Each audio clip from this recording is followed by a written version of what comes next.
There are two ways of analyzing an interview. You can have it. Some people did very nice analysis of the performative characters of interviews. That's why actually usually conversation analysts are a little bit uncomfortable with interviews as a window to the phenomenon, because for them, and I think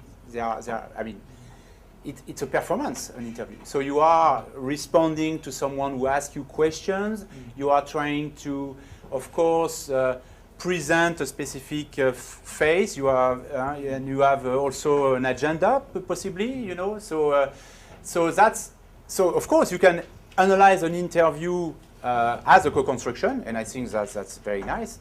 But also I think, but then maybe you are losing what you are after. I don't know, because I presume that if you are conducting an interview, it's also to get information about something that you want to observe or understand and so on. And then that's where I would personally favor actual observations or an analysis of interactions and not going through interviews.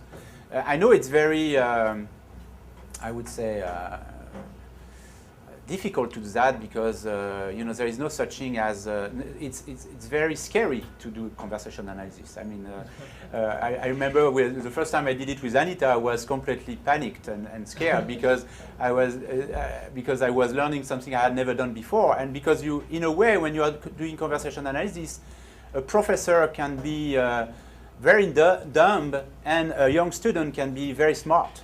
And that's very confusing, because you think you know the literature, you think you know a lot of things, but suddenly you are, you know, just analyzing a piece of conversation, and you need to be very sharp and to focus on specific aspects and so on. So that's very scary. So, but I would really encourage people to do this work, to try to actually rely on the actual analysis of what's happening. It can be also ethnographic. It doesn't have to go into the details.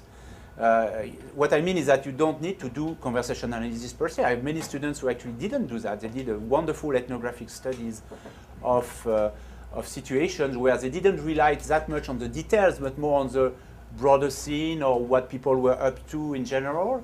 And I think that also can be done. But or maybe there are forms of network analysis that you conducted that also I think take seriously this idea of communicative acts and co-construction and this idea of relating.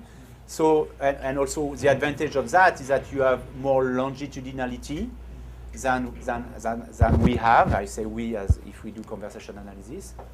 But that's, yeah, that's certainly, that's where I'm always ambivalent when I see people who are doing CCO research, but who are only relying on interviews, because I think then there is not a contradiction, because that would be too strong. But for me it's a way to have. There are too many intermediaries, but at the same time I can conceive that, you know, through accounts, people are going to report on things that they did, and I think there is a way to take that transparently. I mean, I'm not, you know, what I'm saying is that you can acknowledge the performativity of interviews and still take into account that through this performativity there is an access also, of course, to the world they are talking about, knowing that we have to be wary about, you know, about this access, you know, of course.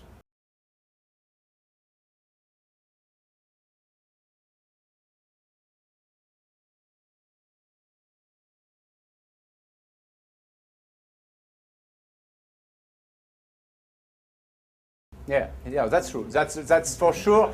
But I think that's the good part of it is that we can actually illustrate it. What I mean is that, I mean, for me, let's say, you're going to say it's obvious, but when we say, for example, that Canada and Iran talk to each other, let's put it that way. Well, we need to have somehow two representatives of these two countries, or two letters that were sent to each other, or two whatever is happening that would, of course, define this interaction. So you could say, from the beginning it's defined, yes, but then you can show, hopefully, how this is happening. And you can illustrate, because it's not that much, oh, this is happening, but it's how this is happening that is interesting. Okay, the method that are mobilized in order to represent, for example, an organization, to speak on its behalf, to be constrained by what we can say and not say. So yes, you're right. I mean, I would say it's even true for conversation analysis, for ethnomethodology in general. Even there, I would contend there are some kind of points of departure that allow us after to make sense of what is happening. For example, focusing on sense making, focusing on action, focusing on positioning, but also of course you have these tools at your disposal, but you can also show how this is happening. You know, you can illustrate. I think that one of the strengths of this kind of approach is really to, for example, show videos. You know, I didn't do that today, but you know, to actually, most of the time when I make presentation, I actually bring with me a video. I'm showing a video, so I can show to people, you know, what I'm talking about and to defend the thesis.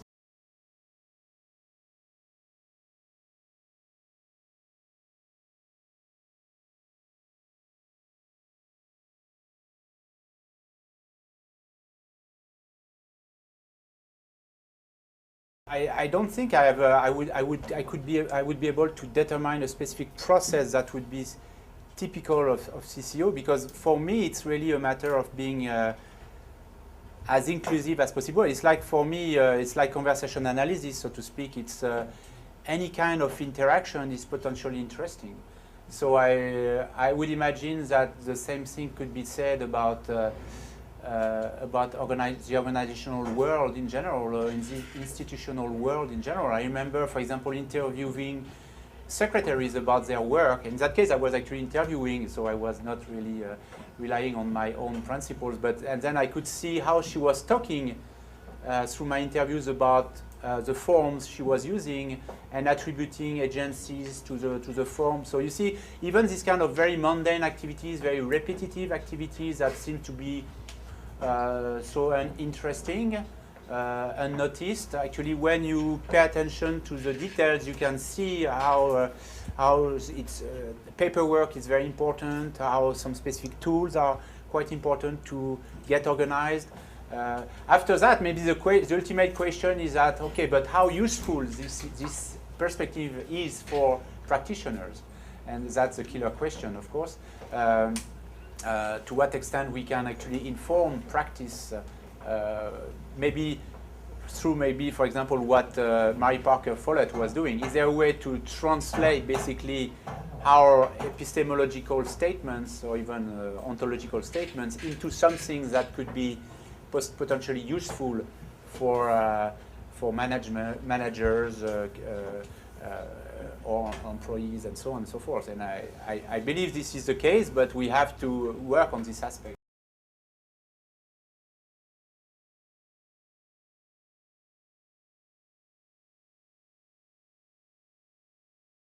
For me, it's different, yeah, but that's where maybe we would depart. I mean, not you and me, but many other people. Is that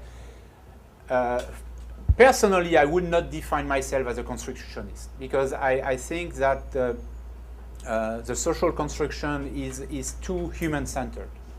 So that's where I would, if I had to find a word, I would define myself as a relationist, even if it's that is we are. In relation with many different things and human beings, and we co-construct something together, knowing that, of course, the human being is an obligatory passage point. I'm not, so it's still in a way in the center, but it's not in the center really. But it's, so that there is this idea of co-construction, but suddenly it's not only, the human being is not alone on the construction site. So that's where I think we would differ. I say we, but problematically we, but we could differ. The constitutive approach is more inclusive in terms of, and in comparison to actor network theory, because you could say, oh, so it's actor network theory. Yeah, but actor network theory never took seriously conversations, for example. You know, they are not that much interested, and anything that is social is for them potentially dangerous, or because they don't want to. So there is a way to reconcile, I think, this idea.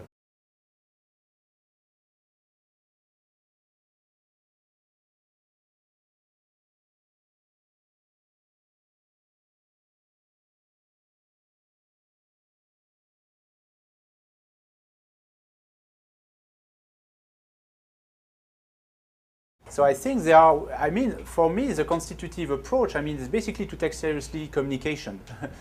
Maybe it's pretentious, but it's really to say, okay, we are communication scholars, let's say, if we are not all communication scholars here, but let's say if we are communication scholars, is there a way to take seriously what's happening on these interactional moments? And does it tell us something about organization? But we could say, does it tell us something about politics, about ideas of representation, of course, in political speeches, in political debates.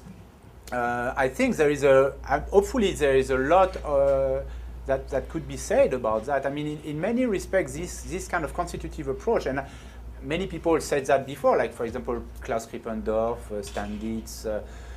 Many people who actually, even Jim Carrey, I mean, they had, so to speak, a constitutive approach, even if they maybe didn't really coined it or presented it the same way. But there was this idea that if we take communication seriously, then it's saying something about our object of study, so to speak. So I think there is a way to translate that.